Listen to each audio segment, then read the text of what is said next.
You've tuned in to the unavailing frequency. But don't touch that dial. We've got you right where we want you. This is Lineage of the Damned, Part 3, The Arrogance of the Living. I wrote those final words, "and I am winning," nearly a year ago. It sits there on my hard drive, a digital monument to my own staggering naivety. I genuinely believed I had outsmarted a creature that was born before the first oceans cooled on this planet. I thought a few years of stoicism and a healthy dose of emotional repression were enough to starve a god. It is a uniquely human arrogance to believe that if we ignore a storm, the rain will simply cease to fall. The entity did not starve, it merely adapted. For the first 3 years the stalemate held.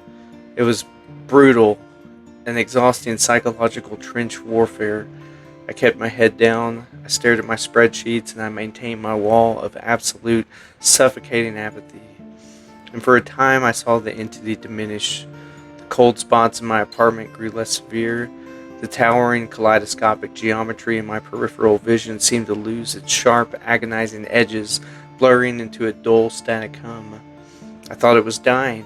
I didn't realize it was just conserving its energy, studying me, looking for a crack in my armor. And it found one, of course, because maintaining the state of perfect, unfeeling void is impossible for a human being. We're built to feel. If you suppress terror, you most always suppress joy, excitement, and love simultaneously, because any heightened state of emotion thins the blood, quickens the pulse, and rings the dinner bell for the thing waiting in the shadows. The crack in my armor had a name. It was Maya. She started at the analytics firm in early spring. She sat 3 desks down from me. She had a habit of humming softly when she was in deep, complex data set, a warm, melodic sound that cut through the sterile, fluorescent hum of the office. I tried to ignore her. I kept my eyes locked on my monitor, but the entity noticed my attention shifting. One day Maya walked over to my desk to ask a question about a formatting error in a quarterly report. As she leaned over, pointing at my screen, I smelled her perfume. Something light, like jasmine and citrus. It was a stark, beautiful contrast to the phantom smells of dry blood and rusted iron that I lived with every day. For a fraction of a second, my heart skipped. A tiny, microscopic flutter of genuine human interest. Instantly, the air pressure in the office plummeted. The hair on the back of my neck stood up. In the absolute farthest corner of my right eye, the entity surged. It hadn't moved that fast in years. It snapped from the corner of the ceiling down to the floor, towering directly behind Maya. Its form was sharper, the jagged, broken glass of its geometry grinding together with the silent, deafening shriek of renewed hunger. A pulse! The voiceless frequency vibrated in my teeth. A spark in the dead wood. "Jesse?" Maya asked, pulling back slightly. "Are you okay? You look a little pale." I forced my heart rate down. I visualized the heavy stone of apathy in my chest, dropping it over the tiny spark of warmth she had ignited. I didn't look at the towering horror hovering inches from her shoulder. I looked directly at the spreadsheet. "I'm fine," I said, my voice dead and flat. The error is in column G. You missed a decimal." She lingered for a moment, confused by my sudden coldness, and then nodded and walked away. The entity didn't retreat to the ceiling, it stayed on the floor, its dark mass shifting and pulsing. It had tasted something new. I hadn't given it fear, but I had accidentally showed it what I valued. And a predator always knows to attack the things that its prey loves. Over the next 6 months, my life became a living hell, far worse than the overt hauntings of my father's final days. The entity stopped trying to scare me directly. I realized my apathy was a fortress when it came to my own well-being. I truly didn't care if it drove me insane or killed me, but Maya was innocent. Despite my best efforts to remain a cold, unapproachable bastard, Maya and I grew closer. She was relentlessly kind, attributing my bizarre behaviors, never looking at mirrors, walking with a stiff forward-facing posture, refusing to enter dark rooms, to a severe anxiety disorder. She made it her mission to gently draw out of my shell. We started getting coffee, then lunch, then dinners at brightly lit, crowded restaurants. And everywhere we went, the entity followed. It began to use her as a canvas for its horrors. We would be sitting in a cafe, Maya laughing at some joke I had awkwardly stumbled through, and in my periphery the entity would warp the space around her. I would see long, impossible shadows wrapping around her throat like a noose. I would see the flesh on her face subtly shifting, rotting away in my side vision, only to be perfectly whole when I forced myself to stare directly at her nose or forehead. It was psychological torture. "Look at her," the entity would whisper in my mind, the cold static brushing against my eardrums. "Look at the frailty of the flesh. One snapped tendon, one stopped valve. See how easily the spark can be extinguished." I had to sit there, sipping my coffee, nodding along to her stories, while every instinct in my primate brain screamed at me to grab her, pull her away, to shield her from the cosmic leviathan leaning over the table. I was burning through my willpower at an unsustainable rate. The exhaustion was physical. I lost 15 pounds. I stopped sleeping altogether, relying on micro naps in broad daylight, because at night the entity got bold. The first time Maya stayed over at my apartment, I didn't sleep a single second. I lay on my back, staring dead ahead at the ceiling fan. Maya was asleep on my left, her chest rising and falling in a peaceful rhythm. At 3 a.m., the temperature in the bedroom dropped so low that frost began to form at the edges of the window pane. The entity manifested in full. It didn't stand in the corner, it stood directly over the bed, straddling Maya's sleeping form. It shifted, broken glass architecture so dense I could practically hear it humming. It lowered its formless center, the focal point of its gaze, until it was inches from Maya's face. "I could wake her," the entity projected into my mind, a tone dripping with cruel, cosmic amusement. "I could let her open her eyes and see the void. Her mind is fragile, Jesse. It would not withstand the geometry. She would shatter like a dropped porcelain cup." My fists clenched under the blankets until my fingernails drew blood from my palms. A violent white-hot spike of pure terror shot through my chest. Not for me, but for her. The entity gorged on it. I could feel it swell, expanding in the room, drunk on the sudden influx of rich, agonizing human dread. It had been starving for years, and I had just handed it a banquet. "Yes," it hissed. "Fear for the spark. Weep for the flesh. Don't touch her," I whispered into the dark, breaking my own rule. My voice shook. "Then look at me," the entity challenged. "Look at me, Jesse. Take the burden back. Break your mind, or I will spare hers." It was the ultimate trap. I was using my empathy as a weapon. If I surrendered, it would consume me. The tether would likely attach to Maya in her final terrifying moments with my insane, shattered shell. I closed my eyes tightly. I focused on the rhythm of Maya's breathing. I rebuilt the wall of stone in my mind, brick by agonizing brick, sealing away the terror, replacing it with a cold, dead void. "She's not mine," I thought, projecting the lie as hard as I could. "I don't care. Do what you will." It was a bluff, and the entity knew it, but it required me to maintain a state of absolute physiological calm. I slowed my breathing. I forced my muscles to unclench.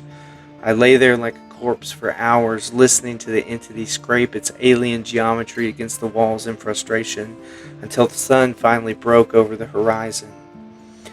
I couldn't protect her by just gritting my teeth. I needed to know more. My father's notes had been unhinged panic. Elliot's journals had been recounting of the origin. But what about my grandfather Silas, the man who drove his car into a tree? I took a week of sick leave. I told Maya I had to go out of town to settle some lingering estate issues for my father. I rented a car and drove 3 states over to the small rural county where Silas had lived and died. I spent days digging through the county archives, old library microfiche, and finally tracking down the daughter of the lawyer who'd handed Silas's meager estate in the 1950s. She was an elderly woman living in a pristine, terrifyingly quiet retirement home. When I mentioned my grandfather's name, her eyes clouded over. "Silas Nolan," she murmured, sipping her tea. "My father hated that case. Said the house felt wrong. Silas left a box with the firm, a lockbox. Instructions were to give it to his son, Arthur, when he turned 18. But Arthur never came for it. The family had cut ties after that crash." I paid her a ridiculous sum of cash to let me search her father's old storage unit. Buried under stacks of yellow tax returns and property deeds, I found it. A heavy iron lockbox. I broke the padlock with a tire iron from the parking lot of a motel. Inside were legal documents, a few photographs, and a thick, leather-bound ledger, Silas's diary. I sat on the motel bed, the air conditioner rattling in the window, and opened the book. The entity was there, of course, hanging in the periphery of the dingy motel room, watching me read, pulsing with a dark, confident energy. Silas's handwriting was different from Elliot's disciplined cursive or my father's frantic scrawl. It was small, tight, and painfully meticulous. He was an accountant. He documented his haunting like a ledger of debts and credits. June 12, 1952. The presence is expanding its territory. It no longer waits for me to be alone. It manifests in crowds. Today at the bank, it stood behind the teller. I'm trying Elliot's method. I am trying not to look. I kept reading. Silas had tried the apathy route just like me. He had tried to ignore it. But he had a wife and a young son, my father Arthur. October 4th, 1952. Ignoring it is a mistake. It is a predator of the mind, but it has a physical mass, however displaced. When it cannot feed on my terror, it manipulates the physical world to manufacture tragedy. Today, Martha was cooking. The entity manifested beside the stove. I refused to acknowledge it. I read my paper. In a fit of what I can only describe as poltergeist activity, the heavy cast iron skillet was shoved off the burner. Boiling grease splashed across Martha's arms. She screamed. The terror I felt, the thing swelled, it fed on us both.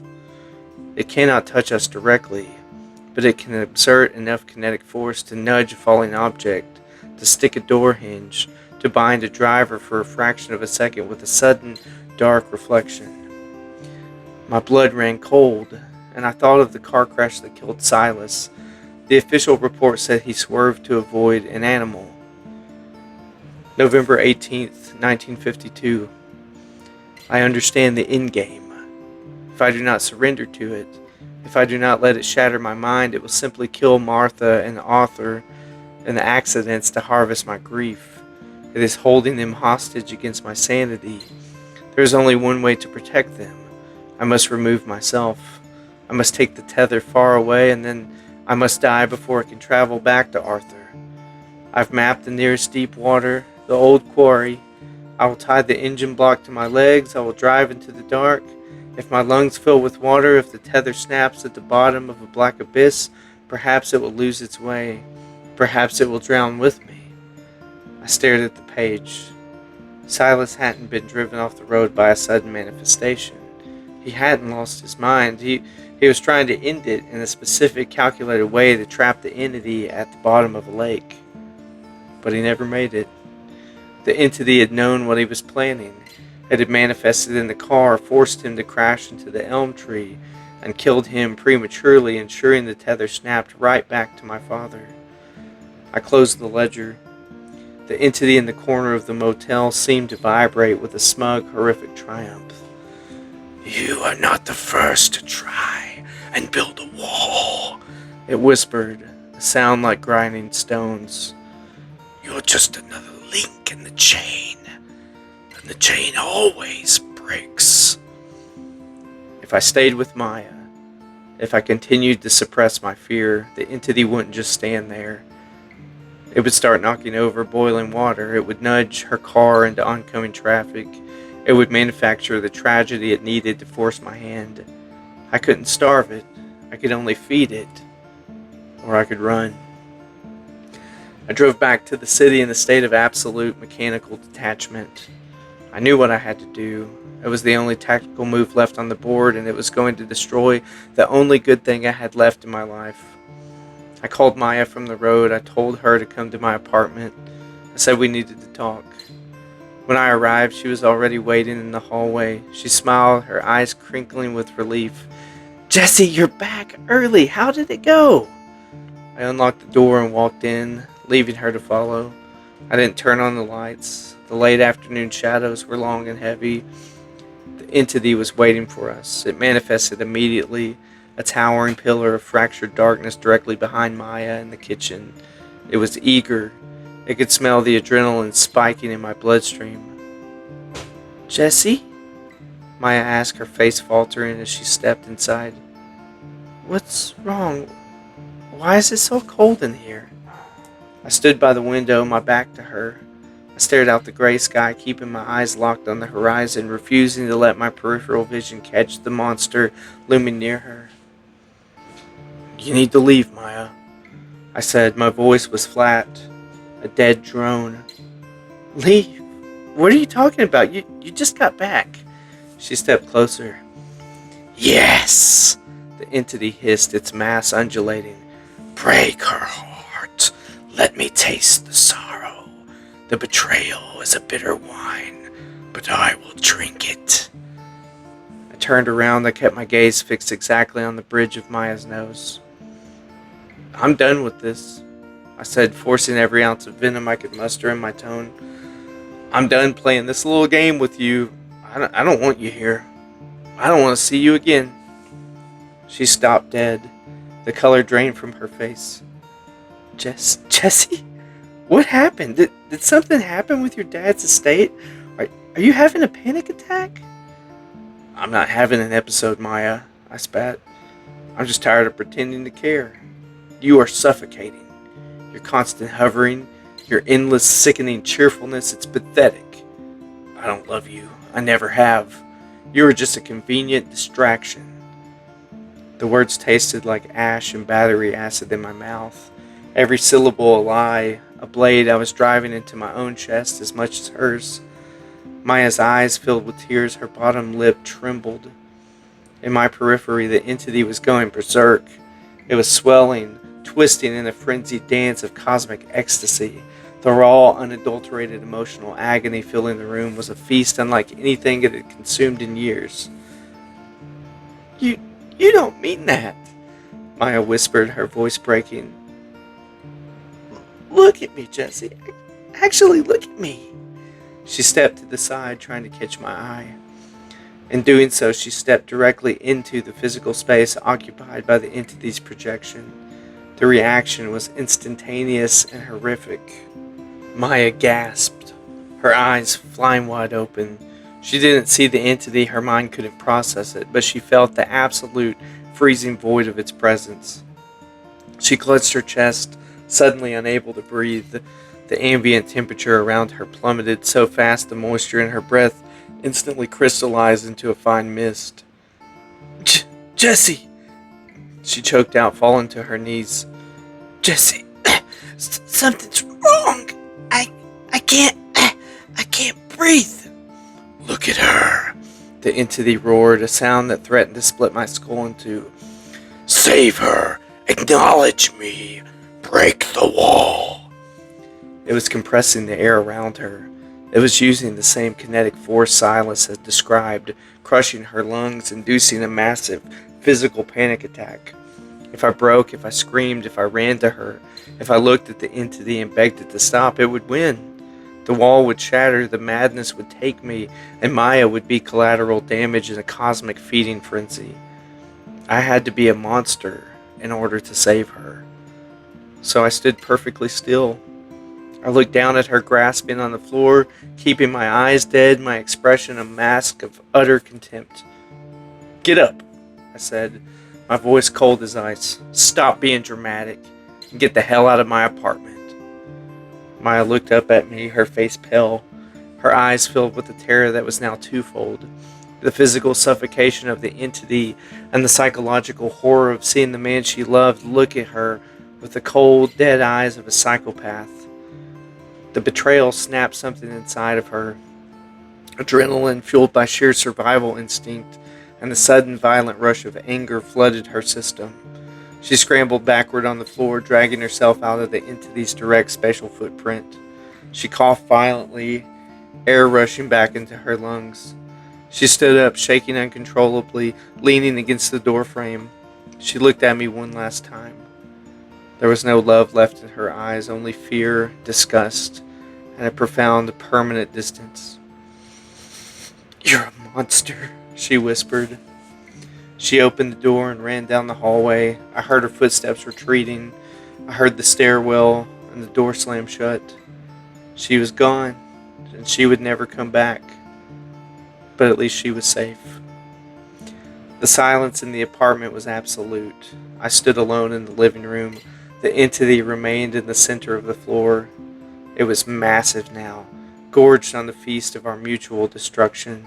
It towered over me, a churning storm of broken reality and static darkness. It had won the battle. It had forced me to feel. It had consumed the grief, the betrayal, the terror of the last 10 minutes. But as I stood there, the mask of cold contempt slipping from my face, a strange, terrifying calm washed over me. The entity had miscalculated. It thought it had broke me. It thought it had stripped away my armor, but in forcing me to sever my tie to Maya, it had inadvertently freed me. I had nothing left to lose.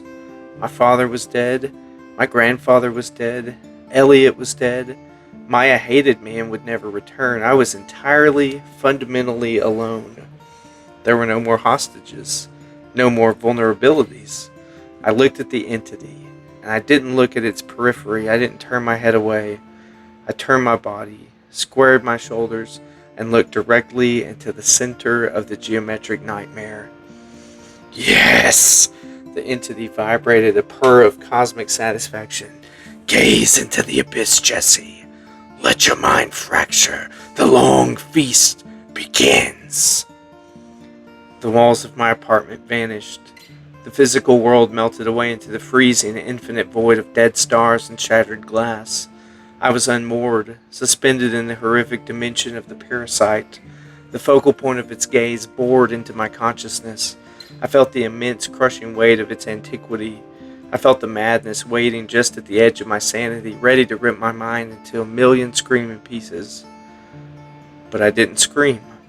I didn't try to run like Elliot. I didn't try to drown myself like Silence. I didn't tape my eyes shut like Arthur. I just stared back. You are a parasite. I projected my thoughts into the void, clear and ringing like a bell. You feed on the reaction. You feed on the resistance. The entity shifted, confused by my lack of panic. Silas was right, I continued, feeling the edges of my sanity beginning to fray but holding the core steady. You're bound to the tether. You're bound to the blood. You think you're the master holding the leash. I visualized the tether. I could feel it. A thick, vibrating cord of dark energy buried deep within the core of my consciousness, connecting me to the colossal horror hovering before me. But a leash goes both ways. Instead of pulling away, instead of trying to break the tether, I leaned into it. I opened the floodgates of my mind, and I didn't give it fear. I gave it everything. I gave it the sheer, unadulterated weight of human depression. I gave it the crushing, endless apathy of a man who has accepted the void. I poured every ounce of my isolation, my deadened emotions, the gray, suffocating monotony of my meaningless existence directly down the tether. I force-fed the god of terror a diet of absolute, toxic nothingness. The entity reeled. What is this? The voice shrieked, the psychic frenzy turning jagged and erratic. This is not substance. This is ash. This is me! I roared into the dark, projecting the heavy, immovable stone of my apathy into its colossal mask. This is what you're tethered to forever. And I didn't fight its presence, I embraced it. I pulled the entity closer, wrapping my consciousness around its alien geometry.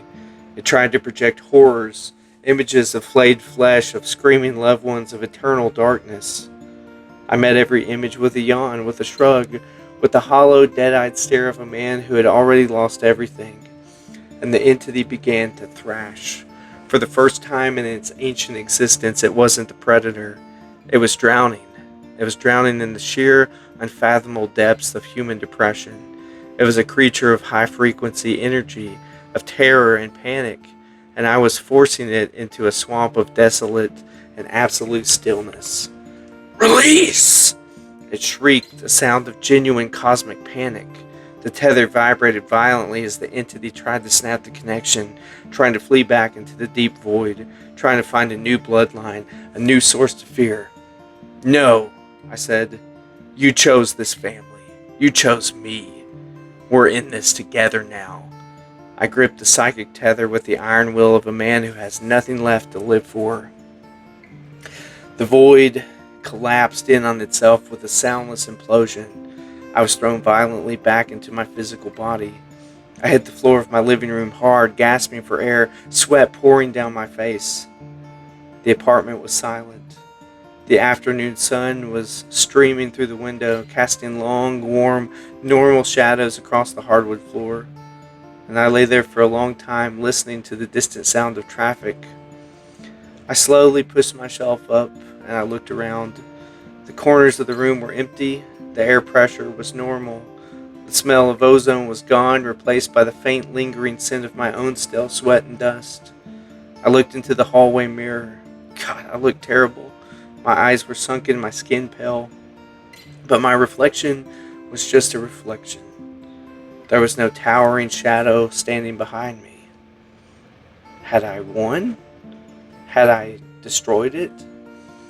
I focused my mind, turning my attention inward, feeling for the tether. It was still there.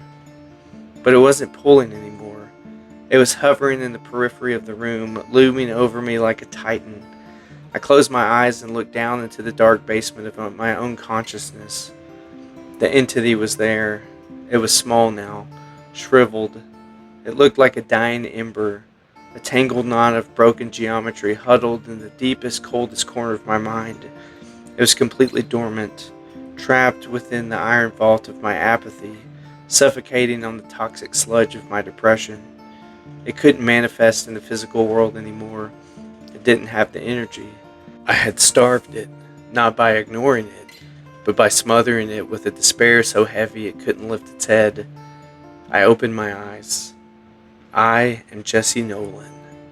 I am 32 years old. I still go to work. I still look at spreadsheets. I live a quiet, meticulously boring life. I never reach out to Maya. I occasionally see her social media profiles from burner accounts, just to make sure she's smiling, to make sure she's safe. She's married now. She looks happy. It hurts, of course, a deep, persistent ache in the center of my chest. But I welcome the pain. I cultivate the loneliness. I wrap myself in the heavy blanket of isolation every single day. Because as long as I'm miserable, as long as I maintain this fortress of gray, unfeeling stone, the thing inside me stays weak. I'm not a victim anymore. I'm a jailer. My body is the cell, my depression is the lock, and my bloodline is the key that I will throw into the fire when I finally die. When my heart stops beating, 50 years from now, the cell will collapse. The tether will snap, and with no host to jump to, the starved, withered remnant of the ancient god will simply fade into nothingness, erased from existence entirely. But until then, I keep the watch. I sit in my quiet apartment, I drink my black coffee, and I stare at the wall. And somewhere deep down in the dark, the monster whimpers. I told myself the monster was whimpering. I told myself I was the jailer. And for 3 years I believed it. The apartment remained quiet, the air was warm. I slept through the nights wrapped in the heavy, suffocating blanket of my own manufactured despair. I thought I had reduced a cosmic titan to a starving, caged animal. But a cocoon is a cage too. And in the dark, things do not simply starve. Sometimes they incubate. The first sign that my victory was an illusion appeared on my flesh. When I first pulled the entity into the depths of my consciousness 3 years ago, I woke up with a mark on my left forearm. It was a jagged, pitch-black smudge, resembling a twisting, dark flame burned directly into the skin. I ignored it. I treated it as a battle scar, a dead, blackened brand marking the exact spot where my psychic tether had anchored itself to my physical form. But this morning, as I stood under the harsh fluorescent light of my bathroom mirror, I noticed the flame was no longer dead. The edges of the black ink were bleeding. They were spreading outward, charting new, impossible geometry across the canvas of my arm. And it was no longer just black. It was erupting into vibrant, highly saturated hues, a swirling cosmic pattern of electric blues, violet, magenta, sickeningly bright rainbow streaks that actually hurt my eyes to focus on. It looked like the nebula of a dying galaxy etching itself into my veins. I traced the vibrant pattern with a trembling finger. The skin there was freezing cold. The scent of iron, absent for years, suddenly flared in my nostrils. It wasn't dying. I hadn't starved it with my apathy. I had simply given it a quiet, undisturbed place to change. The depression wasn't poison to it. It was soil. A cold panic. An emotion I hadn't permitted myself to feel in over 1,000 days spiked violently in my chest, and I felt the entity stir deep within me. It didn't whimper, it stretched. I stumbled out of the bathroom and threw open my laptop. My hands were shaking so badly I could barely type the password. I needed to see her. I needed to know that the sacrifice, the horrific theater I put Maya through, had at least kept her safe.